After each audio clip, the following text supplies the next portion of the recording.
আমার জীবন রথের সারথি পরম দয়াল পরম প্রেমময় শ্রী শ্রী ঠাকুর অনুকূল চন্দ্রের রক্ত জবাবে নিন্দিত রাতুল চরণে রইল আমার কোটি কোটি প্রণাম। প্রণাম জানাই তৎলীলার সঙ্গিনী শ্রী শ্রী পরমার চরণে, প্রণাম জানাই পূজ্যপাদ ও শ্রী শ্রী বরদার চরণে, প্রণাম জানাই বর্তমান আচার্যদেব শ্রী শ্রী দাদার চরণে, প্রণাম জানাই গুরুকুলে প্রতিটি রাতুল চরণে।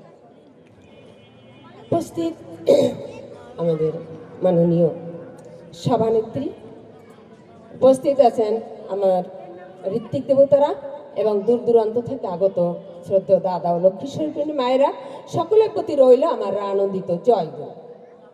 খুবই ভালো লাগছে, দেখিলে ভক্তের মুখ ঘুচে যায় সকল দুঃখ। সত্যি খুবই ভালো লাগছে। আর এই ভালো লাগার মধ্য দিয়ে ঠাকুর তাই লোকপ্রিয় ছিলেন, তিনি লোক পছন্দ করতেন। তাই তো ঠাকুর বাণী দিলেন, মানুষ আপন টাকা পর যত পারিস মানুষ ধর।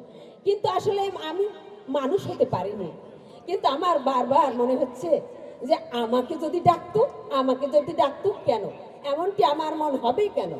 তাই তো ঠাকুর বললেন, তুমি অন্যের নিকট যেমন পেতে ইচ্ছা করো অপরকে তেমনি দিতে চেষ্টা করো। এমনতর বুঝে চলতে পারলে যথেষ্ট। Try to give others as you desire to have to proceed with this understanding, much is enough. Everyone will like you and love you spontaneously. দেখেন, আমরা এখনো হতে পারিনি। আমি সময়ের দিকে তাকিয়ে চলতে এখনো পারতেছি না। কি করব ভাবছি, অন্য কেন আমি এটা বলতে পারি না যে আমার জায়গায় আর একজন আসুক, সে একটু ঠাকুরের কথা বলুক, কিন্তু এই মনটাকে করতেই পারছি না। আমরা সত্যি আজকের আলোচ্য বিষয় নারী হতে জন্মে জাতি।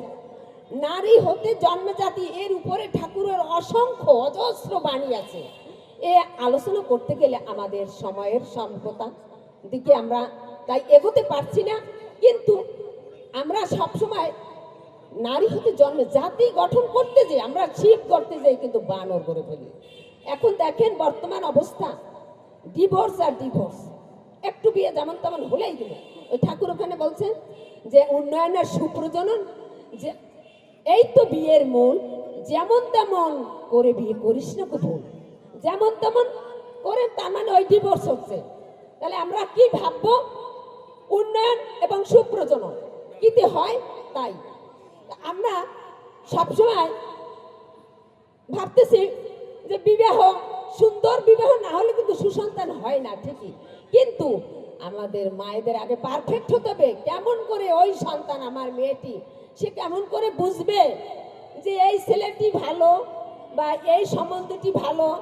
আমরা আজকের কিন্তু বর্তমান সমাজ ব্যবস্থায় প্রত্যেকটি জন্মদাতা মা, জন্মদাত্রী মা, গর্ভধারিণী মায়েরা, জন্মদাতা পিতারা, তারা ভীত সন্ত্রস্ত। কেন?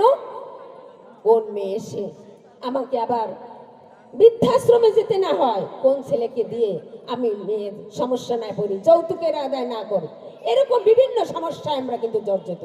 কিন্তু ঠাকুর আরো ব্যাকে যেতে বলছে, ওই মেয়েকে কি বলছে, ইনিয়ে বিনিয়ে বলবে যে বর বরণ করে কিন্তু ছেলেরা নয়, মেয়েরা। তাহলে কি করতে হবে, কেমন তর বরকে বরণ করতে হবে। ঠাকুর নারীর নীতি গ্রন্থে 75 পৃষ্ঠায় বলেছেন, বর বরণে যেখানে দেখিবে বংশ বর্ণ বিদ্যা ইত্যাদিতে শ্রেষ্ঠ হইয়াও কোন পুরুষ তোমাকে স্ত্রী রূপে পাইতে পাগল হইয়া উঠিয়াছে, তাহাকে সন্দেহ করিও। তাহার চরিত্রে এমন আবিলতা, অনিষ্ঠিকতা, অস্থিরতা চোরের মতো লুকাইয়াছে, যাহা সহজে কেউ ধরিতে পারিবে না। এমনতর পুরুষকে তুমি যদি গ্রহণ করো, তোমার উত্তম সন্তান সন্ততি কিছুতেই হইবে না। সাবধান হইও, দেখিও, ভালো করিয়া বুঝিও, বিবেচনা করিও। তাই আমাকে বিবেচনা করতে হবে। কেমন? বাঘ কিন্তু পিছনে একবার তাকায় আর কুকুর ঘেউ ঘেউ করে। মেয়েদেরকে দেখতে খারাপ উক্তি করে, এ ধরনের ছেলে কখনোই পছন্দ করবে না। আর কি করবে? বাঘ, সে বাঘ হলো কি, তাই কি জন্তু? তা নয়, তার ব্যক্তিত্ব বাঘের মতো থাকবে, সে কিন্তু মেয়েদের পিছনে ঘুরঘুর করে না। আমাদের এগুলো তাকে বিভিন্ন ভাবে মেয়েদেরকে ইনি বিনি বলতে হবে, তাহলে ওরা যে কোনো জায়গায় চোরাবালিতে পা দিয়ে ওদের জীবনটা ধ্বংস করবে না। যাই হোক, আলোচনা দীর্ঘায়িত আমি করতে পারছি না, আমার সংকেত এসে গেছে। তিনি যেন আমাদের শুভ বুদ্ধি দিন, তার জ্যোতির আলোকে উদ্ভাসিত হয়ে উঠুক আমাদের জীবনের ঘোর সমস্যা।